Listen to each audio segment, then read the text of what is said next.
waktunya aku jujur ini kuliah sambil syuting, jadi ya sama aja ke sekolah sih, cuman ini agak lebih ribet aja. Jadi kalau misalnya kuliah kan jadwalnya nggak terlalu tentu kan, antara maksudnya kayak hari Senin sama Senin depannya kan bisa beda, Senin minggu ini sama Senin depannya beda. Jadi kayak ya yang penting setiap minggu koordinasi aja, kasih jadwal ke orang schedule, nanti orang schedule yang ngatur gitu. Aku sih tinggal ikut aja. Enaknya sih manajemen aku juga support banget. Jadi kayak biasanya hari biasa pulangnya jam 12 malam. Aku selalu kuliah mulai jam 8, tapi kadang jam 10 juga sih ada. Jadi ya tergantung, kalau misalnya emang kuliahnya mulainya siang, aku bisa pulang pagi sebenarnya gitu. Tapi kalau kuliahnya pagi, aku biasanya pulangnya jam 12 gitu. Jadi habis kuliah mulai syuting. Aku misalnya jaga kesehatan ya paling minum vitamin gitu. Terus makannya jangan nggak teratur ya, pokoknya kalau jamnya makan terus minum air putih yang banyak. Terus yang penting sih menurut aku ya, nggak tahu kenapa, enjoy aja sih. Kalau kita kayak maksudnya kalau kita enjoy ngejalanin sesuatu, mudah-mudahan sih nggak akan banyak terkena penyakit ya. Karena kan biasanya kalau manusia kan pikiran jadi penyakit kan. Kalau misalnya nggak terlalu banyak pikiran, kita enjoy aja juga, itu akan lebih memotivasi dan jadiin kita jadi nggak gampang sakit, nggak kena penyakit gitu, nggak gampang lemes gitu. Blink itu kan mau ngeluarin album baru kan. Nah, Blink itu akan mengeluarkan album baru. Jadi kita dari bulan Desember mungkin sampai Februari akan ada promo. Jadi kita akan keluar kota, kita akan kemana-mana, akan nyanyi lagi, akan menjalankan album lagi. Karena kan kita selama ini udah vakum album kan, sama sekali udah gak kedengeran lagi Blink nyanyi atau segala macam, belum ada.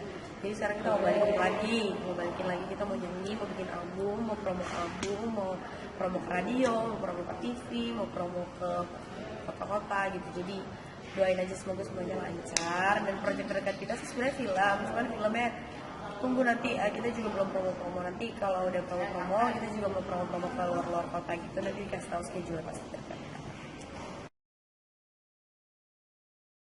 Jadi sih kalau nih ya, aku kasih tau, kalau PAK itu aku baru pertama kali acting, baru pertama kali main sinetron. Jadi itu tantangannya adalah aku bener-bener baru banget main sinetron, dan aku baru banget itu ngerasain nangis depan kamera.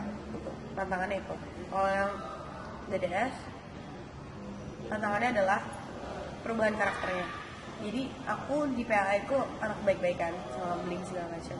Di DDS 160 derajat aku jadi orang jahat, jadi harus marah-marah terus. Dan itu merupakan tantangan yang sangat berat waktu itu. Waktu momen itu berat banget karena aku gak biasa marah-marah, dan katanya aku kalau marah-marah jelek waktu itu kalau di TV segala macam. Jadi bener-bener digodok sama saudara aku, dan itu menantang sekali, sangat menantang. Nah kalau di sini tantangannya juga, aku suaranya juga harus kayak bebek, terus karakternya harus kayak gitu. Sebenarnya semuanya punya tantangannya sendiri-sendiri sih, dan itu akan terasa sulit saat itu gitu. Tapi kalau udah dijalani lama-lama nggak akan susah sih. Cuman mungkin lebih yang paling menantang yang ini kali ya, karena suaranya harus kayak bebek. Jadi kalau misalnya lagi serak juga suara harus diingut-ingutin gitu. Jadi kayak agak lebih menantang aja gitu. Maksudnya kayak butuh banyak perjuangan aja. Cuman lama-lama biasa kok, dan maksudnya kayak untung lancar aja sampai sekarang. Kalau misalnya aku nggak nge-tweet, aku nggak balas, itu bukan berarti aku nggak baca. Kayak kan kadang suka scroll down aja ngeliat ada apa nih gitu. Terus maksudnya kayak bukan maksud gimana, bukan maksud kepo atau gimana, tapi yang namanya di mention kan pasti kebaca kan, terus kayak masuk.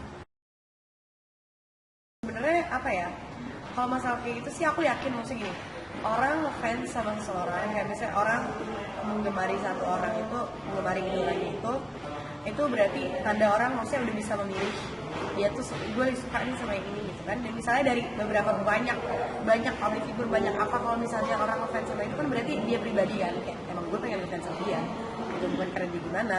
Kalau misalnya gini ya, mau ngefans sama misalnya sama Raisa gitu, kamu langsung apa Monica yang lebih terkenal, yang sekarang udah gak dikasih masuk, enggak, gue pengennya sama Raisa gitu kan. Itu maksudnya itu pribadi banget kan, dan itu maksudnya ya gimana, nggak bisa diubah sama siapa yang namanya selera. Jadi maksudnya kayak kalau misalnya masalah kayak gitu, kalau misalnya aku menganggap orang yang udah bisa ngefans sama orang itu adalah orang yang dewasa, maksudnya udah bisa tahu ini dia lebih suka yang mana, itu lebih suka yang mana. Terus kalau misalnya ada masalah kayak gitu, aku yakin banget maksudnya kalian pasti bisa ngatasinnya sendiri. Cuman menurut aku sosial media walaupun kalian ngeributinnya tentang aku, yang akan jelek namanya kalau kalian ribut adalah kalian sendiri. Kayak kalau kalian yang ribut itu akan mencerminkan diri kalian juga. Maksudnya kayak ribut di sosial media berarti apa? Berarti dia orangnya ya malu-maluin. Maksudnya kayak ya masa depan orang berantem gitu, masa depan semua orang, depan followersnya berantem gitu segala macam. Kan itu juga harus kontrol diri lah gitu. Kayak ya berarti maksudnya bisa dikontrol gitu, dan apa yang seharusnya diucapkan dan seharusnya nggak diucapkan di sosial media tuh itu tuh apa namanya tergantung kalian, dan maksudnya kalian yang udah dewasa gitu. Jadi menurut aku sih kalau untuk berantem dan kalian misalnya nggak suka, mendingan diomongin langsung aja, jadi kayak nggak usah bawa-bawa ke sosial media karena nggak enak juga sama orang. Cuman ya namanya sosial media kalian bebas, cuman kayak aku sih saran aku sih kayak gitu aja. Ya mau nyatuin ya kayak gini deh, lihat aku sama Bli berempat tuh nyatuin pikirannya lama banget sampai sekarang. Maksudnya baru sekarang waktu itu kayak satu otak, kayak maksudnya pasti ada aja gini ngomong ini lah, ini ngomong ini lah, ini ngomong ini lah, itu nggak bisa dihindari. Maksudnya emang kayak apa ya, hukumnya emang harus emang kayak gitu. Kalau kalian mau semuanya kayak kalian, responnya baik ke kalian, susah banget, sesusah itu. Apalagi 100 orang dan cuma dikumpulin doang, kalian jarang ketemu, jarang apa segala macam, itu susah banget, gak akan bisa. Maksudnya kayak menurut aku ya gini, tetap jadiin grup itu, maksudnya tetap ada grup itu aja. Cuma maksudnya kalau emang mau dijadiin yang kayak official line itu juga boleh sih, maksudnya itu kan untuk share info aja. At least jadi nggak ada orang yang protes bahwa lo kok nggak share gue, lo nggak share, nggak udah di share di official line kayak gitu. Dan kita punya Twitter, punya apa segala macam, dan maksudnya kayak itu akan jadi sarana yang menurut aku efektif sih, daripada kayak maksudnya kayak nggak akan bisa nyatuin segitu banyak orang gitu, dan harus sama pikirannya visi misi sama kalian tuh susah banget dan gagal bisa. Jadi menurut aku nggak ngarep banyak sih, as long as mereka masih support aku, as long as mereka masih oke aja, masih nggak ngomong yang tentang buruk-buruk aku, atau misalnya kayak tentang segala macam sih apa. Maksudnya ya nggak apa-apa, aku maksudnya nggak mengharapkan semua orang juga ini kok. Juga aku bersyukur banget kalau misalnya kalian, aku bersyukur banget dari maksudnya dari segini banyaknya maksudnya orang yang sering lokasi segala macam. Aku seneng banget, nggak harus 100-100-nya tiap kali datang. Kalau misalnya 100-100 sama kayak kalian kesini tiap hari naik bus, sumpah itu maksudnya nggak perlu. Dan bukan nggak perlu ya, kayak nggak apa, menurut aku nggak bisa juga kayak dalam waktu yang singkat. Apalagi ini kalian baru bener-bener nyatuinnya tuh kayak baru beberapa bulan gitu. Kalau misalnya dari dulu ya bisa, tapi kalau misalnya baru sekarang tuh kayak nggak bakal bisa. Dan aku nggak berharap, maksudnya nggak terlalu berharap banyak sih. Jadi menurut aku kalau evaluasi mereka itu seperti itu, aku oke.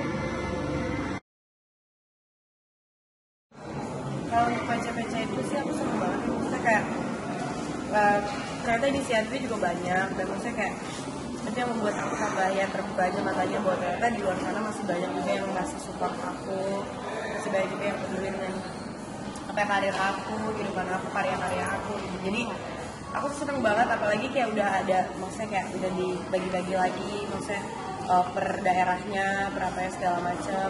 Aku berharap sih semoga apa ya, aku sih maunya aku bisa mengunjungi kalian semua nanti suatu hari nanti. Tapi itu ya niatan aku sih kayak gitu, semoga nanti suatu saat terlaksana. Mungkin nggak bisa dalam waktu dekat karena kan aku kegiatannya juga lagi super duper banyak. Nanti mungkin kalau ada apa namanya sedikit senggang, mungkin disebutin buat mampir ke daerah-daerah.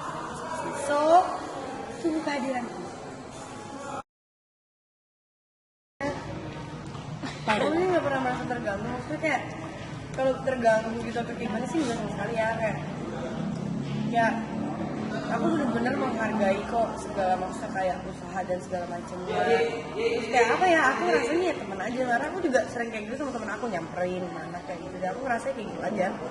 Kayak aku juga nggak minta kalian untuk meluangkan waktu, mengorbankan apa segala macam gitu. Cuman kalau yang emang ada kesempatan mampir gitu, kita ngobrol-ngobrol gitu. Maksudnya kan kalau kayak gini udah enak kan, ngobrol langsung, bisa kalau nanya apa-apa langsung juga. Jadi aku nggak sama sekali merasa terganggu. Mungkin kalau butuh sendirinya kalau apa ya, kalau capek aja sih. Dan maksud aku ya aku berterima kasih banget sama kalian karena kalian mengerti aja, misalnya kayak kalian tau lah kalau misalnya aku capek harus kayak gimana gitu. Dan maksudnya ya bukan aku kayak gini juga karena kaliannya kayak gini kok, karena kaliannya juga baik, kalian juga pengertian, kalian juga mau mengerti apa kegiatan aku, aktivitas aku, kesibukan aku, jadi aku sangat fine dan tidak merasa seperti itu.